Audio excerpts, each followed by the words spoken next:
बहुत बड़ी, सबसे बड़ी सियासी खबर आप तक पहुंचा रहे हैं। हिमाचल प्रदेश में राज्यसभा के लिए आज एक सीट का जो चुनाव था, बीजेपी उम्मीदवार हर्ष महाजन ने बड़ी जीत हासिल कर ली है। एक वोट से बीजेपी की जीत का ये बड़ा दावा, एक वोट यानी कि 100 वैल्यू यहां पर एक विधायक की हिमाचल प्रदेश सरकार को अपने जीत।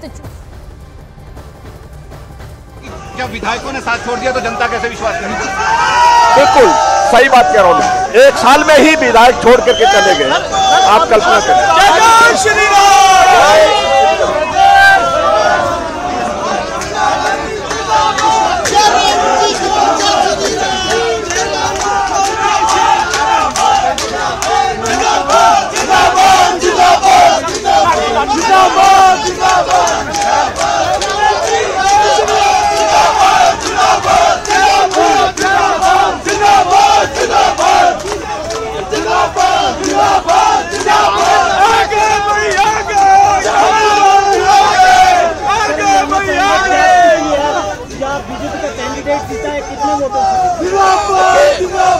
अभी रिजल्ट का हम इंतजार कर रहे हैं, ये थोड़ी देर में घोषित होने वाले हैं। और मैं सिर्फ इतना ही कह रहा हूँ कि हमें जो सूचना मिली है उसके मुताबिक पोस्टल बैलेट जो अभी तक जो जानकारी मिली है, जो बैलेट पेपर की काउंटिंग हुई है उसमें बराबरी रही है और उसके बाद जो है पर्ची से ड्रॉ ऑफ लॉट के माध्यम से भाजपा की जीत हुई है। मुख्यमंत्री कह रहे हैं कि 6 विधायकों को किडनैप कर दिया। कोई नहीं किडनैप किया है। कांग्रेस की सरकार में कांग्रेस के विधायक इस प्रकार से अगर चले जाएं कांग्रेस छोड़ करके, और ये 6 नहीं है और भी बहुत सारे आ रहे हैं, बहुत सारे। लेकिन मैं इतना कह रहा हूँ कि नैतिकता के आधार पर मुख्यमंत्री को त्यागपत्र देना चाहिए।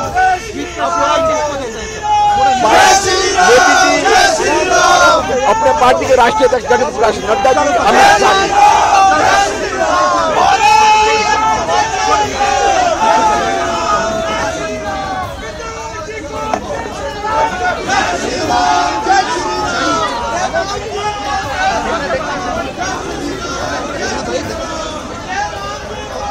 और ये हिमाचल प्रदेश की सीधी तस्वीरें हैं जहां पर बीजेपी उम्मीदवार हर्ष महाजन राज्यसभा चुनाव जीत चुके हैं। बीजेपी ने उन पर दांव खेलकर बेहद दिलचस्प इस मुकाबले को बना दिया था। अरुण सिंह हमारे सहयोगी ज्यादा जानकारी के साथ। अरुण, बीजेपी दावा कर रही थी कि जीत तो उनके खेमे में आएगी, वहीं पर सीएम सुक्खू कह रहे थे बहुत जल्दबाजी कर रही है बीजेपी, पहले ही घोषणा कर रही है, लेकिन आखिर वही हुआ जो बीजेपी ने दावा किया था। देखिए, भारतीय जनता पार्टी ही ये दावा कर रही है और वो कह रही है कि थोड़ी देर में अनाउंसमेंट हो जाएगा कि भारतीय जनता पार्टी का उम्मीदवार जो हर्ष महाजन है वो चुनाव जीत चुके हैं। लेकिन अभी तक की जानकारी के मुताबिक चुनाव आयोग या जो वहाँ पे ऑफिसर्स हैं, चुनाव आयोग जो काउंटिंग करा रहे हैं, उनकी तरफ से कोई घोषणा नहीं की गई है। खुद जयराम ठाकुर जो भारतीय जनता पार्टी के नेता, वो कह रहे हैं दोनों को 34-34 वोट मिले हैं, यानी दोनों का मत बराबर है। ऐसे में होता यह है नियंत्रण कि द्वितीय वरीयता के वोटों की काउंटिंग होती है। द्वितीय वरीयता मतलब ये कि उसी जो बैलेट पेपर होता है उसी पर आपको 1 और 2 वरीयता क्रम में लिखना पड़ता है कि पहले नंबर पे आपकी चॉइस क्या है और दूसरे नंबर पे चॉइस क्या है। तो द्वितीय वरीयता के वोटों की गिनती होनी चाहिए मेरे हिसाब से, जो अब तक होता आया है, जो प्रक्रिया है। तो अभी देखना पड़ेगा कि भारतीय जनता पार्टी जो दावा कर रही है कि उसका उम्मीदवार चुनाव जीत गया है, क्या वो सच है? क्या चुनाव काउंटिंग जो लोग करा रहे हैं उन्होंने घोषणा कर दी है? इस पर अभी तस्वीर साफ होना बाकी है। हाँ, इतना जरूर है, भारतीय जनता पार्टी के दफ्तर में जश्न का माहौल है। जयराम ठाकुर जो सूबे के मुख्यमंत्री रह चुके हैं, वो दावा कर रहे हैं कि उनकी पार्टी चुनाव जीत गई है। वो प्रधानमंत्री नरेंद्र मोदी का धन्यवाद दे चुके, जेपी नड्डा का धन्यवाद दे चुके, नारेबाजी भी हो रही है, जय श्री राम के नारे लग रहे हैं। लेकिन अभी भी जो चुनाव अधिकारी हैं उनकी तरफ से ये घोषणा होना बाकी है कि क्या हर्ष महाजन जो भारतीय जनता पार्टी के कैंडिडेट थे वो चुनाव जीत गए हैं या नहीं। जो मैं आपसे कह रहा था कि अगर दोनों को बराबर बराबर वोट मिले हैं तो द्वितीय वरीयता के वोटों की गिनती होनी चाहिए। लेकिन अरुण, अब सीधे सीधे तौर पर हिमाचल प्रदेश के भविष्य की सियासत पर नजर आकर टिक गई है, क्योंकि सीधे तौर पर कह दिया गया था कि अगर यहां पर जीत होती है बीजेपी के प्रत्याशी हर्ष महाजन की तो फिर सरकार गिर जाएगी, सुक्खू सरकार की। क्या लगता है अब यही भविष्य नजर आता है हिमाचल का? देखिए, मुश्किल तो है, सुक्खू सरकार के लिए बहुत मुश्किल है, क्योंकि जो सूचना आ रही है 9 विधायक, 3 निर्दलीय और 6 कांग्रेस के, वो तीनों पंचकूला पहुंच चुके हैं। तो अगर 25 इनके पास संख्या है और 9 और ज्यादा उनके साथ आ जाते हैं, तो इसका मतलब 34 की जो संख्या उनके पास है। ऐसे में जो सुक्खू सरकार है, अगर वो अल्पमत में नहीं है तो बहुमत में भी नहीं है, और ऐसे में जो राज्यपाल हैं वो अगर अविश्वास प्रस्ताव ले आती है भारतीय जनता पार्टी, तो उनको देना पड़ेगा विश्वास मत हासिल करने का निर्देश जो मुख्यमंत्री हैं सुक्खू। हाँ, इसके पहले विधानसभा अध्यक्ष अगर चाहें तो वो कुछ इसमें पेच फंसा सकते हैं। जो विधायकों ने जिन्होंने क्रॉस वोटिंग की है, क्या उनको वो सदन से डिस्क्वालीफाई कर देंगे, उनकी विधायकी चली जाएगी, और अगर उनकी विधायकी चली जाती है तो वो वोट नहीं दे पाएंगे। अगर वो वोट नहीं दे पाएंगे तो सदन की संख्या कम हो जाएगी, सदन की संख्या कम हो जाएगी तो बहुमत का आंकड़ा भी कम हो जाएगा, और ऐसे में कांग्रेस की सरकार बच सकती है, क्योंकि बीजेपी खेमे में जो लोग गए हैं उनको अयोग्य घोषित कर दिया जाएगा। क्या होगा ये भविष्य के गर्त में है, लेकिन इतना तय है कि जो हिमाचल प्रदेश की सुक्खू सरकार है वो बेहद मुश्किल दौर से गुजर रही है, और वो अब एक स्थायी सरकार उसको नहीं कहा जा सकता। क्योंकि अरुण, पहले शुरुआती दौर में यही लग रहा था कि हिमाचल की एक सीट के लिए राज्यसभा में चुनाव है, कांग्रेस के पक्ष में सब कुछ जाता हुआ दिखाई दे रहा था, सुगबुगाहट यहाँ पर होने लगी थी, धीरे धीरे ये पूरी सुगबुगाहट बढ़ने लगी। इस पर भी सवाल करेंगे। पिछले कुछ दिनों से ये चल रहा था, और ये सिर्फ भारतीय जनता पार्टी को कांग्रेस ब्लेम नहीं कर सकती। खुद कांग्रेस के अंदर ये इंटरनल फाइट है। जो विक्रमादित्य सिंह है, वीरभद्र सिंह जो पूर्व मुख्यमंत्री रहे थे सूबे के, जो अब नहीं है इस दुनिया में, उनकी पत्नी जो है प्रतिभा सिंह वो प्रदेश के अध्यक्ष हैं, और उन्होंने साफ कहा कि कुछ विधायकों की नाराजगी थी। तो सवाल ये है कि समय रहते इन विधायकों को नाराजगी दूर क्यों नहीं की। और एक बहुत महत्वपूर्ण बात है, सोनिया गांधी ने चुनाव यहाँ से नहीं लड़ा, उनको ये अंदाजा था कि यहाँ पर खेल हो सकता है। इस पर भी बातचीत जरूर करेंगे अरुण, क्योंकि अब पूरी गहराई से इसकी सियासत यहाँ पर देखी जा रही है, वो आंकड़े यहाँ पर देखे जा रहे हैं। लेकिन इस बीच किस तरह से हिमाचल प्रदेश के पूर्व मुख्यमंत्री जयराम ठाकुर ने क्या दावा किया था, क्या कुछ उन्होंने कहा, सुनिए आप।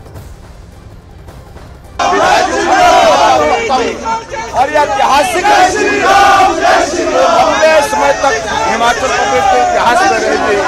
भाई हर्ष जी को मैं बहुत बधाई देता हूँ, और पार्टी के राष्ट्रीय अध्यक्ष जगत प्रकाश नड्डा जी को बहुत बधाई देता हूँ, और अमित भाई जी को, प्रधानमंत्री जी को मैं बहुत बहुत बधाई देता हूँ। आदरणीय प्रधानमंत्री नरेंद्र भाई मोदी जी को मार्गदर्शन में आगे बढ़ेंगे और हिमाचल का विकास करेंगे।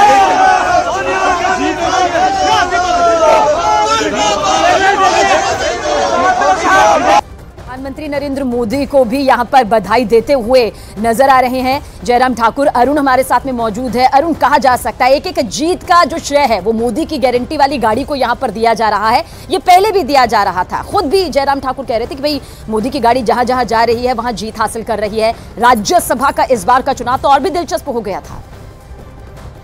बजट है वो पारित ना हो, अगर बजट पारित नहीं होगा तो स्वतः ही सरकार गिर जाएगी, क्योंकि उसमें जो है डिवीजन होता है, मतदान उसमें होता है। तो उसके बाद भाजपा जो है सरकार बनाने का दावा पेश कर सकती है, ऐसा जो है यहाँ से अभी कहा जा रहा है। और यहाँ से पहला मौका जो है सुखविंदर सिंह सुक्खू को, मुख्यमंत्री को डॉक्टर राजीव बिंदल ने दिया है कि उनकी जो मोरालिटी है, देखिए यहाँ पर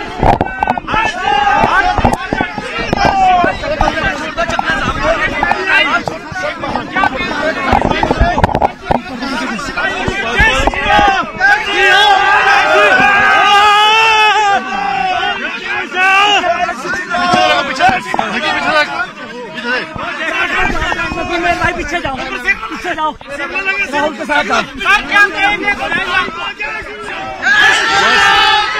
खुश है जीत से, इट्स ग्रेट विक्ट्री, और बीजेपी की विक्ट्री है भारतीय जनता पार्टी।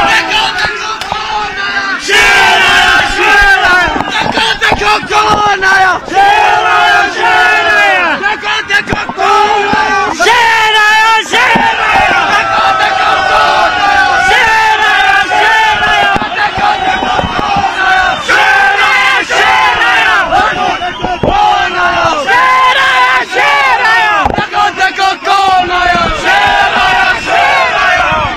माता जी को जय श्री राम, जय श्री राम, जय श्री राम। माता जी को जय श्री राम, जय श्री राम।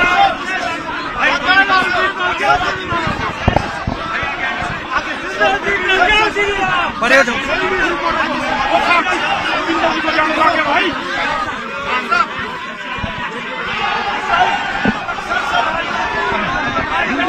वो यार हम खुला चक्कर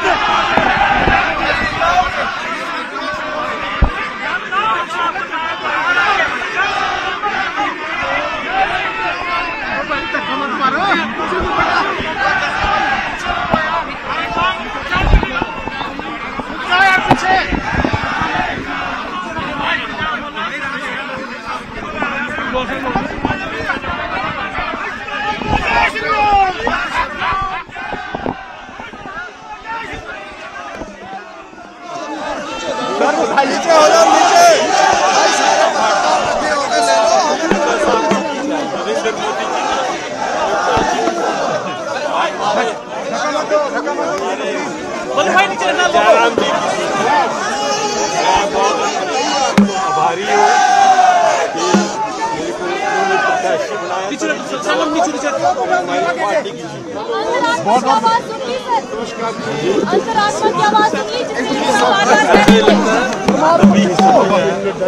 क्या करते हैं। जय श्री राम, जय श्री राम, जय श्री राम, जय राम जी को जय श्री राम, जय श्री राम, जय श्री राम, मोदी जी को जय श्री राम, जय श्री राम, जय श्री राम। बीजेपी जिंदाबाद, जिंदाबाद, जिंदाबाद, बीजेपी जिंदाबाद, जिंदाबाद, जिंदाबाद, जय श्री राम, जय श्री राम, जय श्री राम, नड्डा जी को जय श्री राम, जय श्री राम, जय श्री राम, नड्डा जी को जय श्री राम, जय श्री राम, जय श्री राम। मैं भारतीय जनता पार्टी को भारतीय जनता पार्टी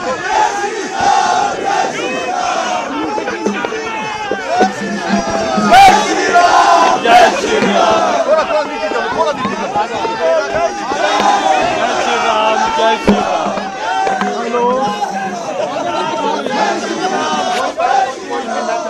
क्यों पड़े हाथ चक्कर में, कोई नहीं है चक्कर में, क्यों पड़े हाथ चक्कर में, कोई नहीं है चक्कर में। बहुत बड़ा उलटफेर हो गया है राज्यसभा चुनाव के अंदर, बहुत बड़ा उलटफेर हो गया है। दोनों कैंडिडेट को 34 वोट मिले हैं, 6 वोट कम मिले हैं, यानी कांग्रेस की सरकार के अल्पमत में आ गई है, क्योंकि वहां पर कांग्रेस का नंबर 40 था और 34 का है।